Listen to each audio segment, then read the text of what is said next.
আসসালামু আলাইকুম। শুভ সকাল। সবাইকে স্বাগত জানাচ্ছি আমার দেশ লিড নিউজে। সঙ্গে আছি তামান্না মিনহাজ। আমাদের আজকের লিড নিউজের শিরোনাম পাকিস্তানকে উড়িয়ে বাংলাদেশের ইতিহাস। নিউজটি লিখেছেন এম কায়সার। চলুন দর্শক জেনে নেওয়া যাক লিড নিউজটির বিস্তারিত। টেস্ট ম্যাচ শুরুর আগে সংবাদ সম্মেলন থেকে শুরু করে সর্বত্র সবচেয়ে বেশি আলোচনায় ছিল একটি নাম, নাহিদ রানা। পাকিস্তানও এই নাম নিয়েই সবচেয়ে বেশি চিন্তিত ছিল। শাহিন শাহ আফ্রিদি তো বলেই বসেন, এই টেস্টে নাহিদ রানা যাতে জ্বলে না ওঠেন সেই আশাই করছেন তারা। ম্যাচের প্রথম ইনিংসে নাহিদ বেশ খরুচে থাকলেন। ২১ ওভার ১ উইকেটে ১০৪ রান খরচা। কিন্তু তাকে নিয়ে যে পাকিস্তানের ভয় ছিল সেই রূপে ঠিকই দেখালেন তিনি শেষ ইনিংসের শেষ দিনের শেষ সেশনে। তার বোলিং ঝড়েই উড়ে গেল পাকিস্তানের ব্যাটিং ডিফেন্স। ৯.৯ ওভার ঝোড়ো বোলিংয়ে ৪০ রানে ৫ উইকেট নিয়ে নাহিদ রানা আরেকবার জানিয়ে দিলেন তিনি সত্যিকার অর্থে ম্যাচ জেতানো বোলার। শেষ দিনে ম্যাচ জিততে পাকিস্তানের সামনে বাংলাদেশ চ্যালেঞ্জিং টার্গেট দেয় ২৬৮ রান। মাঝের সেশনে ভালো ব্যাটিং করে পাকিস্তান সেই ব্যবধান অনেকটা কমিয়ে আনে। শেষ সেশনে তাদের ম্যাচ জিততে প্রয়োজন হয়ে দাঁড়ায় ১৫২ রান। হাতে জমা ৭ উইকেট, খেলা বাকি ৪৫ ওভার। সহজ সেই হিসাব কঠিন হয়ে গেল নাহিদ রানার এক স্পেলে। পাকিস্তানের মাঝের ৩ ব্যাটার শান মাসুদ, সৌদ শাকিল, মোহাম্মদ রিজওয়ানকে আউট করে সফরকারীদের কোমর ভেঙে দেন নাহিদ রানা।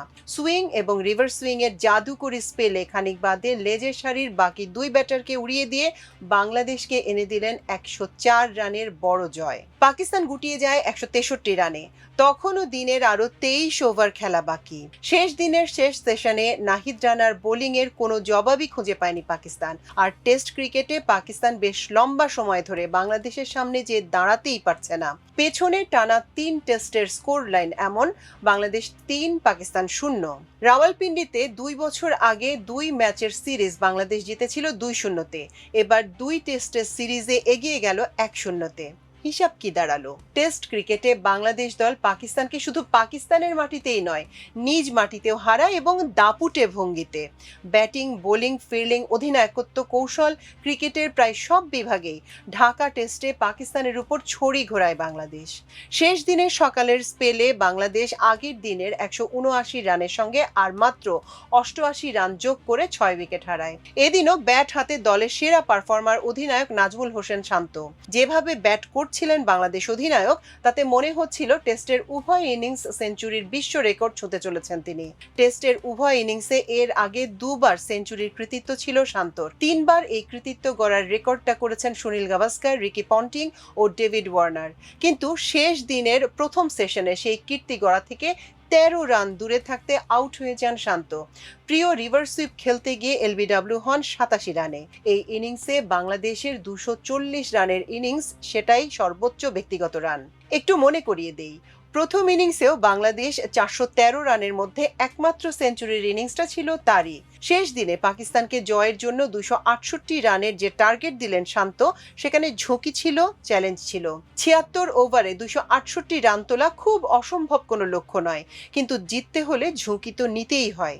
শান্ত সেই হিসেবেই ঝুঁকিটা নিলেন এবং ম্যাচ শেষে হাসলেন জয়ের হাসি।